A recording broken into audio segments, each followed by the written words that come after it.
جو ہے وہ چوتھا ایجنڈا ہے اور ان 4 ایجنڈوں پہ کام شروع کر دیا گیا ہے۔ ایف بی آئی کی جو موسٹ وانٹڈ لسٹ تھی وہاں سے ان کو نکال دیا گیا۔ حقانی نیٹ ورک کے بارے میں آپ کو بتا دوں کہ 70 کی دہائی میں سراج الدین حقانی نے اپنا ایک جو ان کے والد صاحب تھے جلال الدین حقانی، انہوں نے یہ نیٹ ورک بنایا تھا اور یہ سیکنڈ موسٹ پاورفل فگر ہیں اس وقت Siraj uddin Haqqani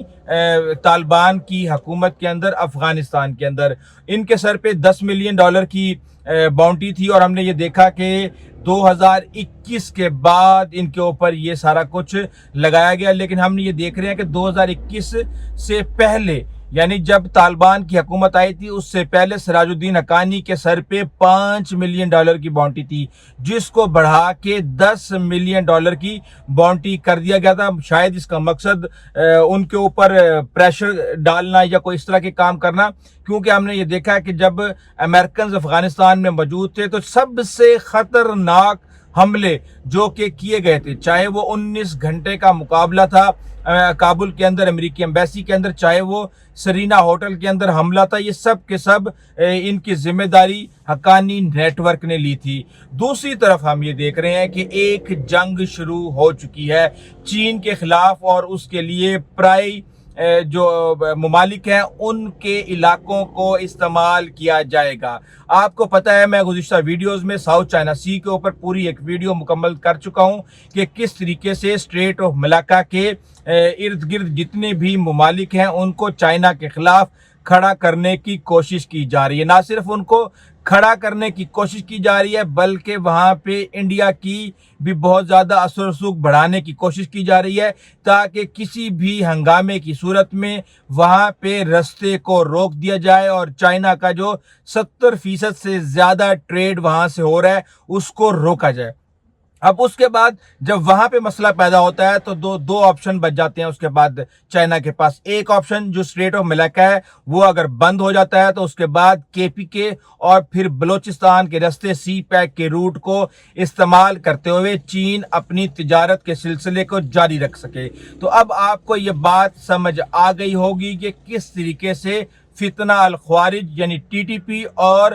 be L A ان دو صوبوں کے اندر غدر مچانے کی کوشش کر رہے ہیں، دہشت گردی بڑھا رہے ہیں اور اس کے پیچھے عالمی طاقتوں کی خفیہ پشت پناہی ان کے ساتھ ہے، جس کی وجہ سے کہا یہ جا رہا ہے کہ جو نیو گریٹ گیم ہے افغانستان کے اندر اس کا میدان جنگ پاکستان ہوگا اور پاکستان کی سالمیت کو اس حوالے سے بڑا خطرہ ہو سکتا ہے۔ اب دیکھنا یہ ہے کہ حقانی نیٹ ورک کو ساری زندگی پاکستان نے پالا پوسا بڑا کیا، سب کچھ کیا، تو کیا اب سراج الدین حقانی امریکہ کے ساتھ مل کے پاکستان کے مفادات کو نقصان پہنچائیں گے؟ اور اب بڑا سوال یہ پیدا ہوتا ہے کہ دشمن کا دشمن ہمارا دوست، تو جب قندھاری گروپ کے خلاف یہ سارے کا سارا معاملہ میدان میں آئے گا اور یہ قندھاری گروپ کو اور ملا ہیبت اللہ کو ہٹانے کی کوشش کی جائے گی ساری سازش کے اندر، تو کیا پاکستان قندھاری گروپ کے ساتھ کسی بھی قسم کے تعلقات قائم کرے گا؟ پاکستان اپنی سالمیت کو قائم رکھنے کے لیے کس قسم کی ریلیشن شپ افغانستان کے اندر قائم کرے گا اور کس طریقے سے معاملات کا مقابلہ کرے گا؟ کیونکہ کہا ہی جا رہا ہے، ہر بندہ یہ کہہ رہا ہے کہ جناب ٹی ٹی پی اور بی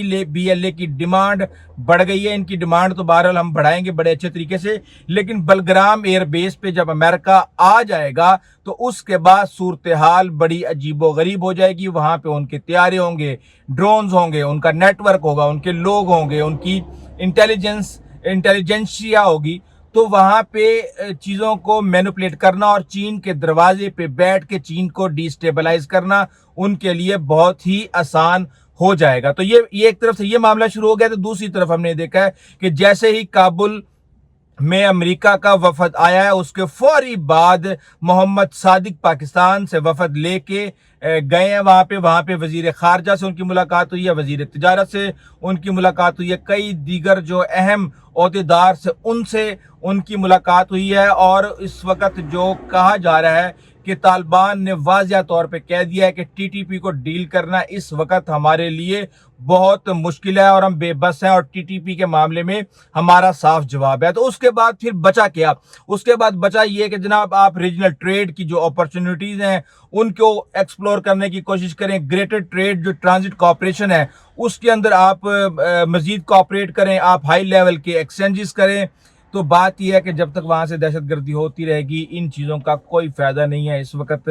مسئلہ یہ ہے کہ دودھ کوئی اور پی رہا ہے، ملائی آپ کھانے کے چکروں میں، لیکن ملائی بھی اس وقت کوئی اور کھا رہا ہے۔ تو اس بارے میں ہمیں سوچنے کی ضرورت ہے کہ ہمیں کسی بھی طریقے سے کوئی بھی سینسیبل پالیسی بنا کے اتحادیوں کو انوالو کر کے، گلف کنٹریز کو انوالو کر کے اپنی گردن بچانے کی بہت سخت ضرورت ہے۔ دوسری طرف ہم یہ دیکھ رہے ہیں کہ قندھاری گروپ بھی امریکہ کے ساتھ تعلقات کے لیے مرا جا رہا ہے، اور وہاں پہ ہم نے یہ دیکھا ہے کہ جو قندھار کی جیل تھی وہاں سے